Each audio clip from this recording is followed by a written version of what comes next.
Hassan Elmi. He's a consultant for the Ministry of Education in Somalia, and he's here to represent the ministry. Mohamud is also a rising star and one of Somalia's future leaders.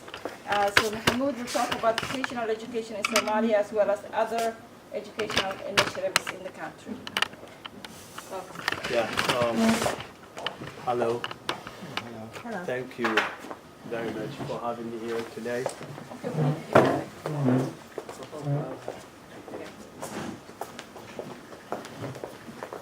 First of all, I think it's quite tough to come after the minister who has so many experience and so many exposure, international exposures, and also represent a country with the most developed system, and then present with limited expertise compared to the minister, and present the worst education system might be in the world.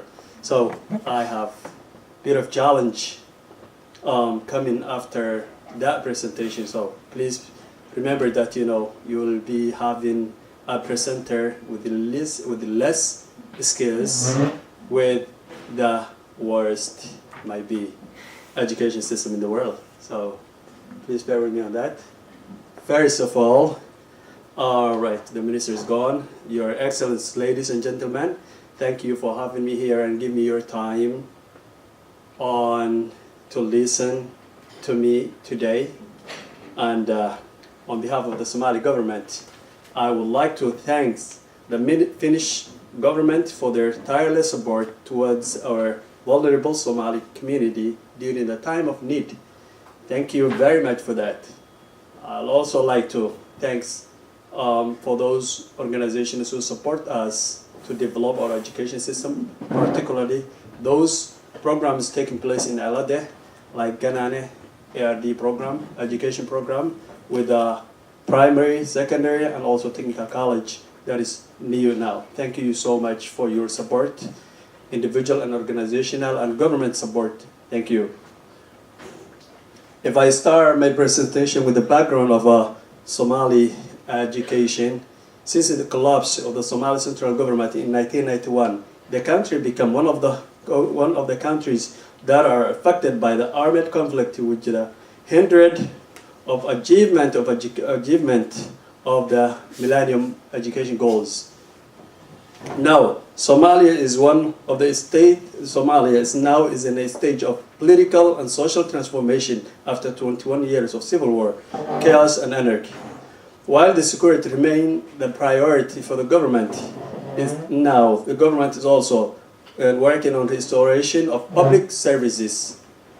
Rebuilding education system that have been devastated by 2 decades of conflicts and disability is one of the key priorities for the Somali government. Number of out-of-school children and at-risk children out-of-school and at-risk children and youth aged 6 to 18 has been estimated by 4.4 million. Out of, when you divide that into a 9.2 million population, that's almost 50% of the society are either in school age or youth age, and they are out of school and unemployed. So you see that problem. UNDP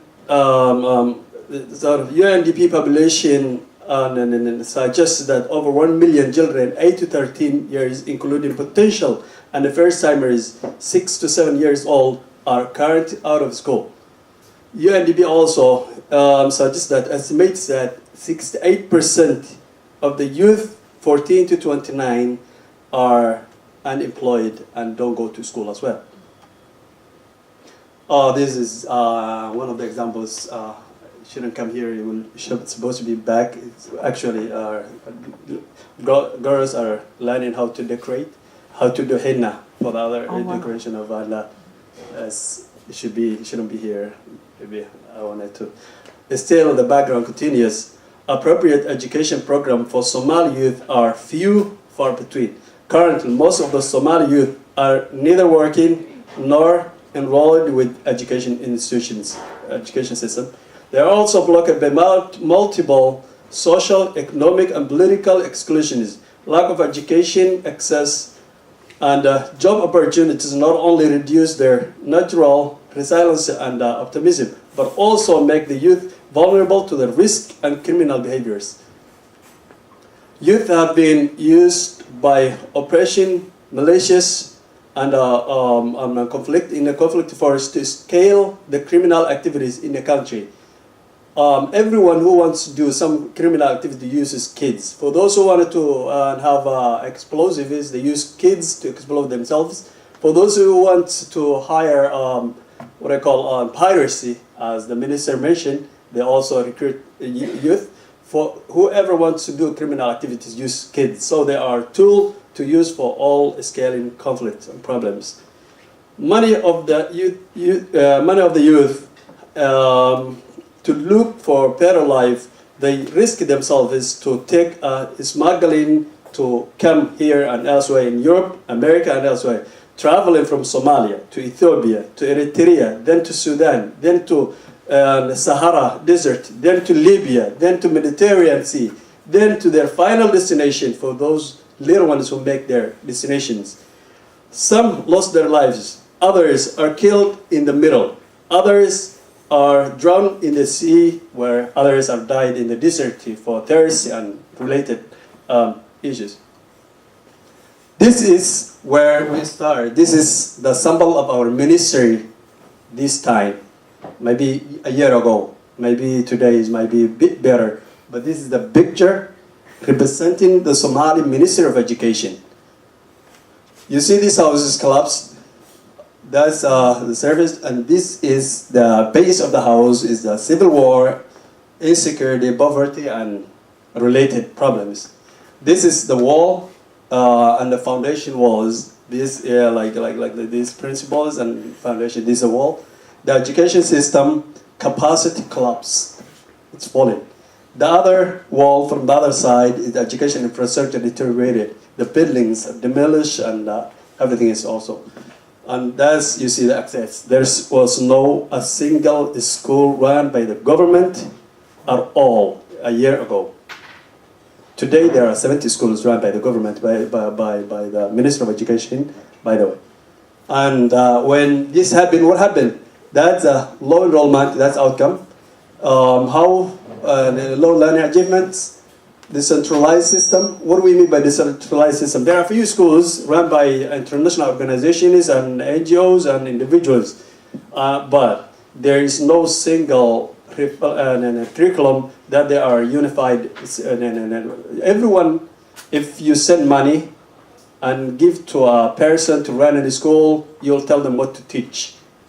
There's no system that, guides and tell them that, okay, this is legal, this is illegal. Whoever you are, you have money, you can bring kids into a building, you can hire a teacher, teach them whatever. So there was no rules and regulations. That's what we mean, decentralized. Everyone teaches whatever he or she likes. So, lack of quality teachers. There was no teacher training centers. There was no trainee teachers because in past in history, I don't want to go back. Somalia used to be one of those best countries in Africa in education compared to other African countries, one of the top. But a whole lot of teachers, they've been either chased away from the country or being killed or being decentralized elsewhere. So there's a gap of teachers. There's no, anyways, it's been 21 years, so it's a lack of quality of teachers. Here, lack of education facilities. There's no facilities, libraries, and other supportive environment for the education. So this is kind of education ministry we have right now. Sorry. Here is what we like to see and what we like to get. This is the kind of our vision for the education. Impact house. You see that, the building the system, building the infrastructure, having access equal to education, having enroll increase, right? This is the kind of vision we have right now, working on it. All right, this is our vision, the ministry vision. Excellent, capable, meaningful education that leads to a sustainable development. That's the vision. Our mission is MOE to be committed to creating equal education system that equips students with desired values, attitude, knowledge, and skills and competence. That's our mission. That's our driven mission that we would like to achieve in the future. This is one of the our strategies are more than this, but these are a few ones that I take. Access to all for all, learning for all, teaching every child, reaching every child, building a better future. That is a general ministry and overview. So I think for those of you who are involved in the Somali education, my third Go to School initiative is a new plan for the government by the government minister Mariam Qasim. She's a former education Somali education minister. She came up with this plan to have 1 million children back to school in a 3 years period of time. So Go to School initiative is a design initiative aims to provide education opportunities for 1 million children and youth while in academic year of 2013-16. It also aims to strengthen the institutional capacity of the ministry to have effective planning and implementation as well as sustainable and for the result achieved during this program. Go to School program targets these 4 bulletins. Number 1, formal education. Children 6 to 13 age will have a formal education to go, just like the traditional formal education system. Alternative basic education for those children who are in the street or who did not started in school and or those who lives in IDP camps. That's alternative basic education where is for. Youth education, that is this particular program for the technical vocational schools. They have designed 33,640 children from youth from 14, 18 up to 29. Those are the numbers the government now is targeting.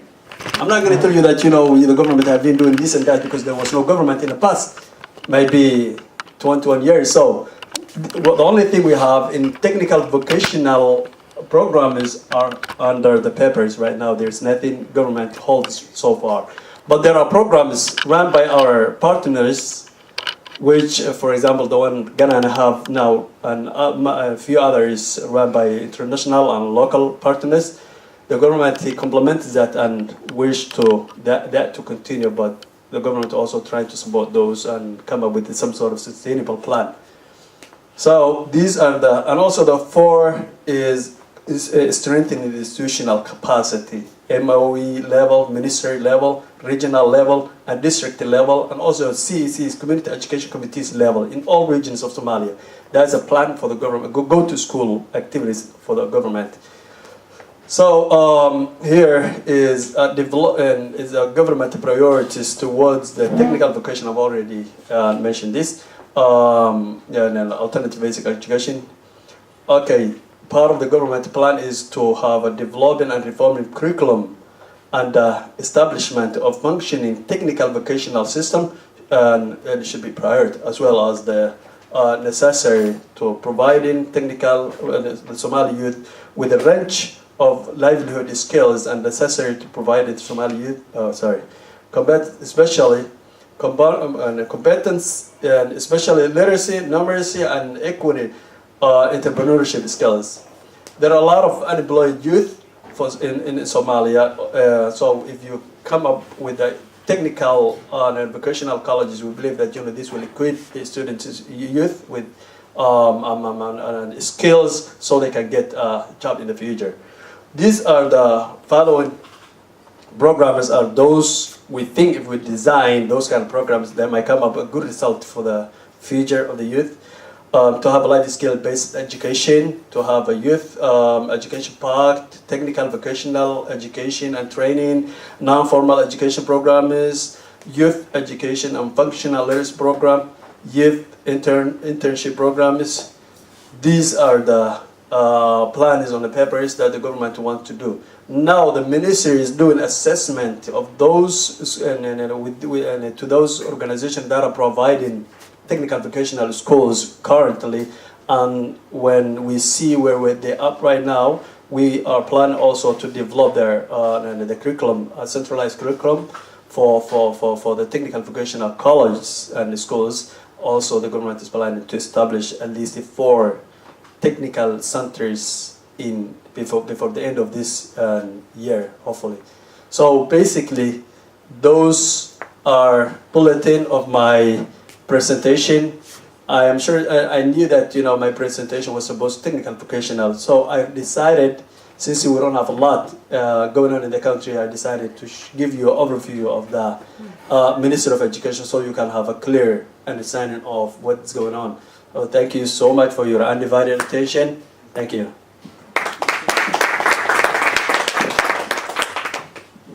Any questions or comments?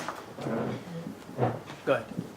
Thank you so much. I'd like to hear your view and the view of the minister regarding these private schools. As you said, there are hundreds and hundreds of private schools, and each of them are having their own curriculum.